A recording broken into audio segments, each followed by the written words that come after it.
Hi everyone, it's Peg, and I am your hostess or tour guide for Pick a Stick Challenge for February 2018. And this is my first month to pick the sticks of fate for 2018. And the steps are easy enough. We have 6 steps and 2 wild cards and 2 colors. And so let's get started. I am just tearing up some papers. The 2 colors for this month are Burnt Umber and Royal Blue. And I have this journal that has a bunch of Diane Reevely spray ink on it. And I'm going to use that page because that ink is just kind of one of those hazards. It keeps bleeding through everything, and I'm thinking, okay, good opportunity to put something on that page. So I'm going to tear up these papers and collage them into my background because the papers I've picked have those blues and browns in them, and that's what I'm looking for, is getting some of that color down into my background. So I have this triangular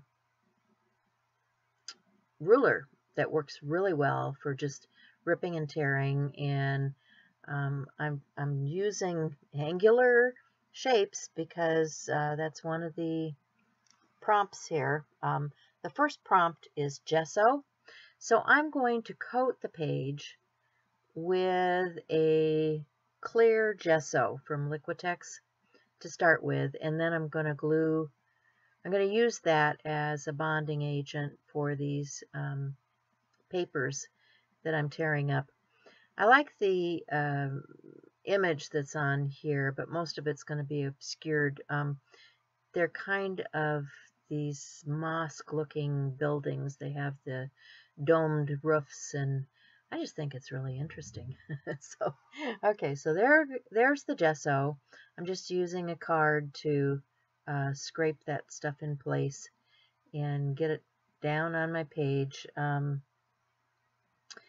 and hoping that that's going to seal. You see the ink is lifting already. You see how it's discolored the gesso. So I'm going to struggle with that. Just trying to get it sealed in, and yeah, continuing to layer pieces down into my background. And then I'll come in with some paints once I get everything down and starting to dry and in position. I do have to, kind of play with the corners and glue them a little bit more, but that's all part of the process, right? See, I think you can see where I'm headed with this. So if you're not familiar with Pick a Stick Challenge, we've been doing this for 3 years now. Chelsea and I are 2 of the original founders of the group that are still left and still doing this. So Shell and I kind of changed this up this year. We decided to do something different than what we've done in the past. And I think I'm kind of liking the direction this is going because it leaves more opportunity for you to interpret the prompt the way you want to. Before, we kind of had these more directional, use gesso on your page or glue something with, matte medium, or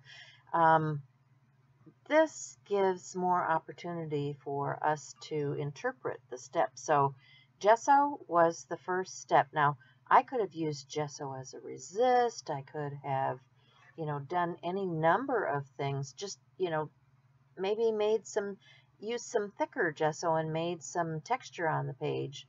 But that's one of the opportunities there, is by changing this up, you have more opportunity to pick and choose how you're going to use those prompts.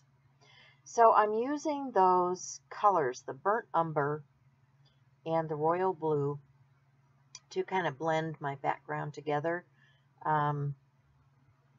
Just painting in some of the areas and making the piece more cohesive by adding the paint. And of course we have to dry between layers because this is really wet. And my paper's buckling, and I got to get this done because got other things going on, and yeah, these take a while. So the next prompt says, this number 2 step says drip. So what I'm going to do for that is I have these paint pens. I picked them up at Hobby Lobby. They were on sale, and they're Liquitex, and the paint is drippy. I mean, it's pretty wet paint because it's in a paint pen form. So I squished that out, and I'm gonna shake that on my page, but I guess maybe I haven't gotten to that part yet. I don't know. I'm auditioning a stencil there. Oh, there we go. Sorry guys, I get distracted. So yeah, there's the paint going down, and I'll have to dry that too because we have different layers. And then step number 3 is angular. So I reach for a different stencil that has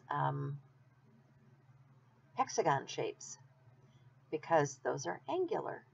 If you look at where they join together, there are, I can't remember what kind of angle that is, isosceles or something. They have all kinds of names for those joints, but I'm going to go back to one of those Liquitex paints. I have one in kind of a limey green, and I'm going to use one of these soft sponges. They work really well for me when I am stenciling like this. So, you know, I don't really want it to you know, smack you in the face. So I'm using this more as a translucent layer so that you can see things through the angular shapes, and just stenciling down over that background and combining things by doing so. So there you get a look at that paint pen that I've got in my hand as I'm continuing my stencil. So, and then the step number 4 says crumble. Now this is one that gave people a little bit of a problem. They said, crumble, what is that? Well, one gal said something about apple pie, apple crumble, or something like that. And I'm saying, well, it could be any number of things. It could be that you're crumbling up a crayon and smearing it around. What I'm doing is I'm crumbling a piece of paper, and I'm using that crumbled paper to apply paint. So crumble could be texture, could be, you know, bumpy, crumbly texture that you've applied, kind of like cottage cheese with some molding paste or something. So, you know, you got a lot of options. That's why we like the words, because you can interpret the word crumble the way you want to. So now I have this lotus looking stencil, and I'm going to get some more of that Liquitex paint. I like this pink, but it's very translucent, and I think, okay, I need a little bit of gesso to work with that paint. So I grabbed my Deco Art gesso. It's a little bit thicker, and I like it because of that. And I'm going to mix that with that pink paint and do my little lotus blossom looking stencils there. And this takes a little while, so sorry guys. This is the boring part when you have to watch me do the stenciling. I guess you always do have the option to fast forward. So yeah, anyway, I'm just going to get that paint down and move on to the next step. And the next step is cloud. And I've already got that pink and white out, and I'm thinking, yeah, those are cloud colors, right? So I'm just going to use that same paint, and up where normally the sky would be, I'm going to create some cloud images with my sponge applicator. So I have to let that dry, and then the last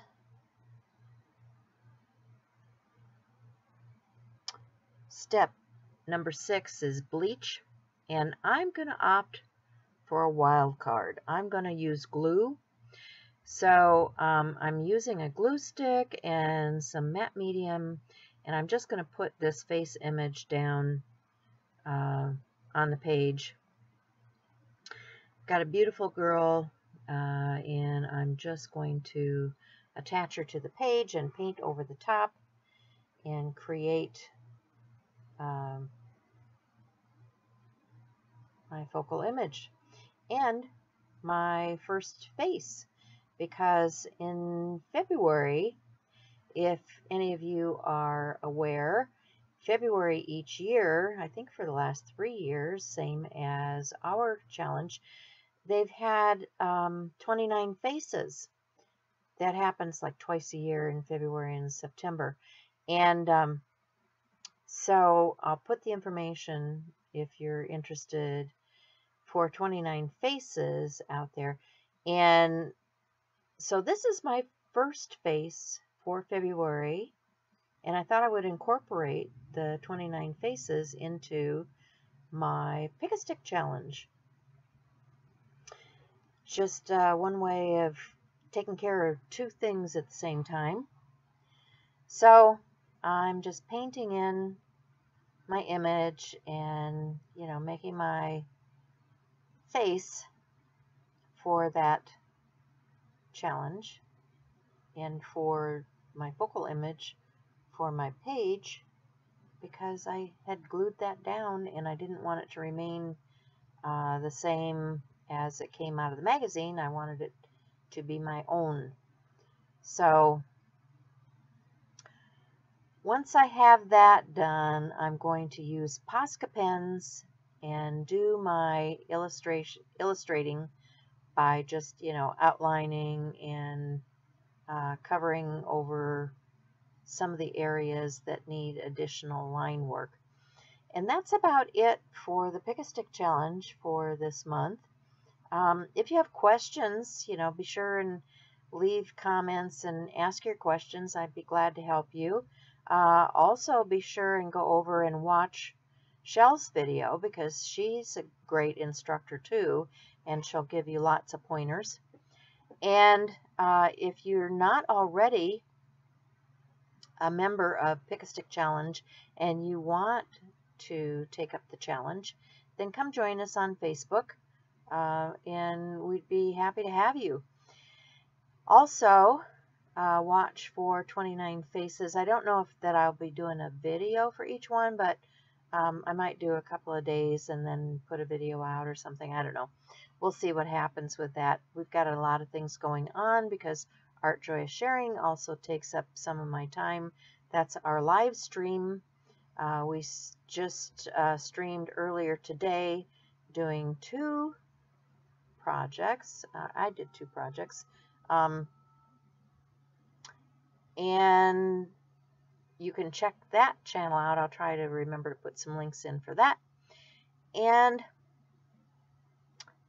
if you like this content, be sure and let me know by leaving comments, like, share, and subscribe, and click that little bell so that you get notified when new video content comes out, so that you don't miss the videos.